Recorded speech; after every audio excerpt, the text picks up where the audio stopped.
안녕하세요. 임용서 목사입니다. 오늘 또 우리에게 하나님이 주시는 말씀으로 인하여서 우리 하나님의 뜻을 깨닫고 또 성령의 인도하심을 따라서 하나님이 기뻐하시는 삶을 살아가는 우리 모두가 되었으면 좋겠습니다. 오늘 우리가 함께 나눌 말씀은 이사야서 61장 1절로 3절입니다. 제가 봉독하겠습니다. 주 여호와의 영이 내게 내리셨으니 이는 여호와께서 내게 기름을 부으사 가난한 자에게 아름다운 소식을 전하게 하려 하심이라. 나를 보내사 마음이 상한 자를 고치며 포로된 자에게 자유를, 갇힌 자에게 노임을 선포하며 여호와의 은혜의 해와 우리 하나님의 보복의 날을 선포하여 모든 슬픈 자를 위로하되 무릇 시온에서 슬퍼하는 자에게 화관을 주어 그 죄를 대신하며 기쁨의 기름으로 그 슬픔을 대신하며 찬송의 옷으로 그 근심을 대신하시고 그들이 의의 나무 곧 여호와께서 심으신 그 영광을 나타낼 자라 일컬음을 받게 하려 하심이라. 아멘. 네, 의의 나무라는 말씀의 제목으로 오늘 본문을 함께 생각해 보려고 합니다. 3절 마지막 부분에서 의의 나무 여호와께서 심으신 그 영광을 나타낼 자, 이런 말씀이 나오죠.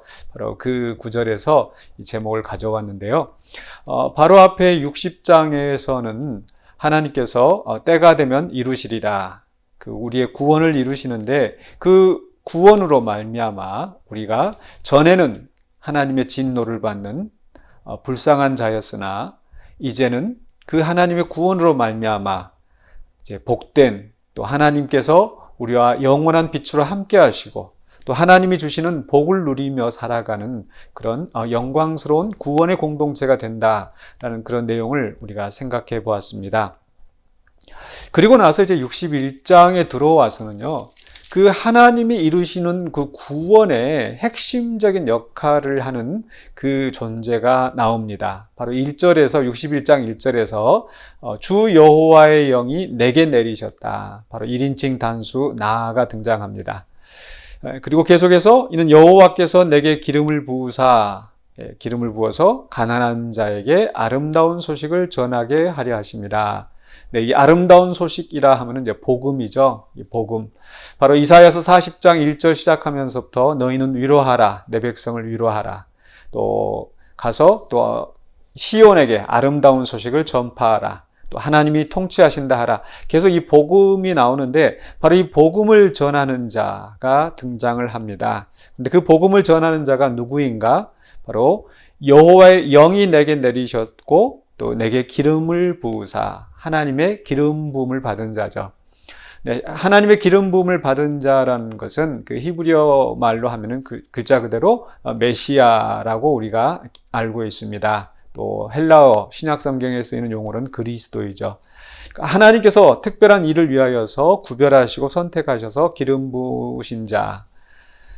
구약 성경에서는 왕이나 선지자, 또 제사장이 바로 그런 기름 부음을 받은 자였는데, 특별히 구약 성경에서 이제 기름 부음 받은 자라는 그 단어가 쓰여질 때는 이제 그 하나님이 택하신 왕을 지칭하여서 가리키는 경우가 많습니다. 또 그리고 이제 역사가 지나가면서 바로 하나님이 택하신 그 왕, 즉 다윗의 후손이 그 메시아로서, 그리스도로서 하나님의 통치를 이루어갈 것이다 라는 그 메시아에 대한 기대하고 연결되어지는 거죠.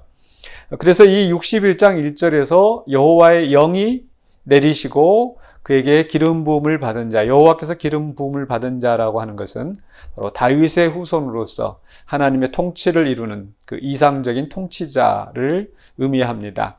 이사야서 맥락에서는 바로 이사야서 42장에서 하나님이 기뻐하시는 종, 또 49장 50장, 또 52장 53장에서 하나님의 선하신 뜻을 이루는 바로 여호와의 종이 바로 이 기름 부음 받은 자로 연결된다고 할 수 있겠습니다. 그리고 이제 이 여호와의 기름 부음을 받은 자, 하나님이 기뻐하시는 종은 바로 이제 신약 성경에 와서 바로 예수 그리스도라는 것을 우리는 분명히 알고 있습니다. 왜냐하면 예수님께서 바로 누가복음 4장에서 처음 이제 그 갈릴리에서 이 사역을 시작하면서 나사렛 회당에 들어가셔서 바로 이사야서 이 말씀을 펼치시고 오늘 이 말씀이 너희에게 이루어졌다라고 선언하십니다. 바로 나사렛 선언이라는 말씀인데요. 바로 그 앞에서 예수님께서 성령 강림을 받으시고, 예수님께서 세례를 받으실 때 성령이 임하시고, 그리고 나서 이 이사야서 61장 이 말씀을 선포하시면서 공생의 사역을 시작하시는 거죠. 구약성경의 맥락, 바로 이사야서 맥락에서도 그 새로운 그 이상적인 통치자를 통하여서 하나님의 구원이 선포된다는 것을 오늘 이사야서 61장에서 분명히 선포하고 있습니다. 그러니까 60장에서 언급되어졌던 하나님의 구원의 역사, 그 백성이 엄청난 변화를 겪게 되는, 전과 다른 새로운 그 변화를 겪게 되는 그 중심에 바로 하나님이 택하신, 하나님이 보내신, 하나님이 세우신 바로 이 메시아 종이 있는 거죠. 그 종의 사역으로 말미암아 가난한 자에게 아름다운 소식이 전파됩니다. 이 가난한 자라고 하는 것은 그냥 물질적으로 가난한 자뿐만 아니라 낮은 자, 억압당한 자, 이러한 자들에게 복음이 선포되어지고, 또 마음이 상한 자, 포로된 자, 마음이 상한 자에게는 치유가, 포로된 자에게는 자유가, 갇힌 자에게는 노임이 선포되어진다. 바로 예수 그리스도께서 이 땅에 오셔서 병자들을 고치시고, 귀신 들린 자에서 귀신을 쫓아내시고, 또 이렇게 억눌린 자를 자유하게 하시는, 또 소외된 자들을 또 품에 안으시는 그러한 사역을 하셨죠. 그 가난한 자에게 아름다운 소식, 복음의 소식을 전하신 것입니다. 그리고 나서 2절에서 여호와의 은혜의 해와 우리 하나님의 보복의 날을 선포한다. 은혜의 해, 보복의 날, 서로 잘 어울리지 않는 것처럼 들릴 수 있겠습니다. 그러나 은혜의 날이라고 하는 것은 이제 하나님을 믿는 성도들 입장에서 그동안 이 세상의 권세에서 지배를 받고 억압을 받으면서 고통당하였는데, 이제 하나님의 은혜가 나타나 하나님의 구원을, 또 하나님의 구원받은 백성의 공동체로서 살아가게 되는 것, 그래서 은혜의 해가 되겠죠. 그러나 원수들의 입장에서는 바로 하나님께서 보복하시는, 또 그들에게 심판을 베푸시는 그런 날이기 때문에 보복의 날이 되는 것입니다. 어쨌든 하나님께서 이 마지막 때에 바로 성도들에게는 은혜를 베푸시고, 또 원수들에게는 보복하시는 그 날이 이루어집니다. 그리고 나서 이제 2절 하반부에 가서 모든 슬픈 자를 위로하되, 그동안 억압당하고 고통당하던 그런 자들을 위로하신다.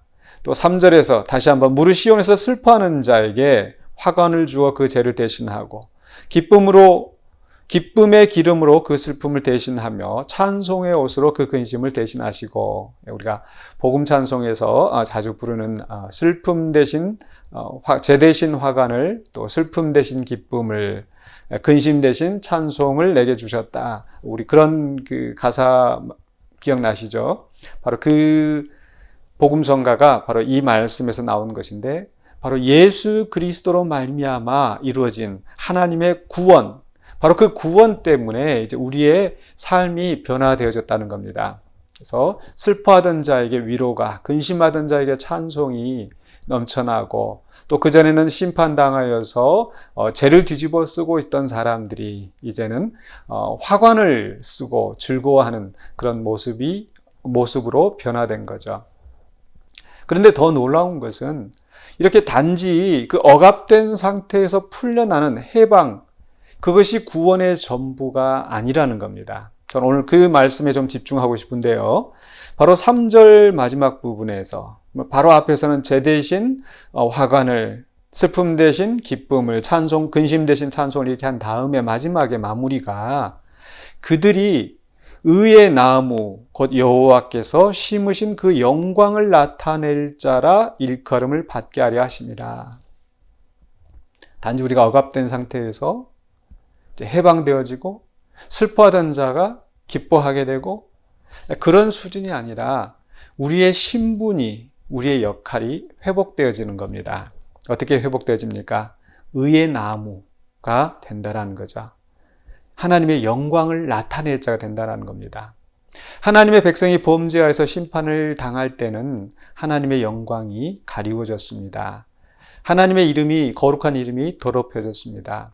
그러나 이제 그 백성이 하나님의 은혜로 구원받고 나서 이제 그들의 삶이 달라지고 이제 그들의 역할이 달라짐으로 말미암아 이제 하나님의 영광이 다시 나타나게 되는 겁니다. 우리 베드로서에 있는 말씀 속에서도 너희는 왕 같은 제사장이요 거룩한 백성이요 이 말씀하시면서 하나님의 아름다운 덕을 선전하게 하려 함이라 이렇게 말씀하십니다.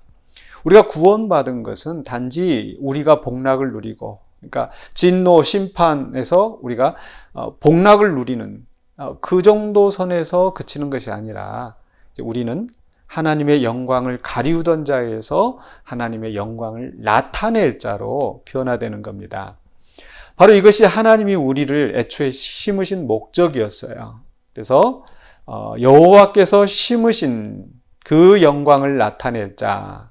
그러니까 우리가 한글 성경에 보면 심으신 그 영광 이렇게 수식하는 것 같은데 바로 의의 나무. 그러니까 하나님이 우리를 의의 나무로 심으셔서 하나님의 영광을 나타내는 선한 열매를 맺게 하는 그런 존재가 되게 하셨다라는 거죠. 바로 이사야서 안에서도 이사야서 5장에서 바로 포도나무의 노래가 나옵니다. 하나님이 극상품 포도나무로 심으셨는데 그리고 하나님은 선한 열매를 기다리셨죠. 정의와 공의를 기다리셨는데 불행하게도 정의와 공의는 나지 않고 부르짖음과 포악만이 났었다. 그래서 하나님께서 그 포도원을 다 엎어버리신 그런 말씀이 나옵니다. 그러나 이제 구원받은 그 새 백성들은 바로 하나님의 애초에 심으셨던 그 의의 열매를 맺는 그 거룩한 나무, 하나님의 영광을 나타내는 나무로 회복시키신다는 말씀입니다. 오늘 이 말씀을 생각하면서 우리가 구원받은 그 의미를 다시 한번 되새겨 보기를 원합니다. 우리가 구원받은 것은 단지 사망에서 영원한 생명으로 옮겨졌다.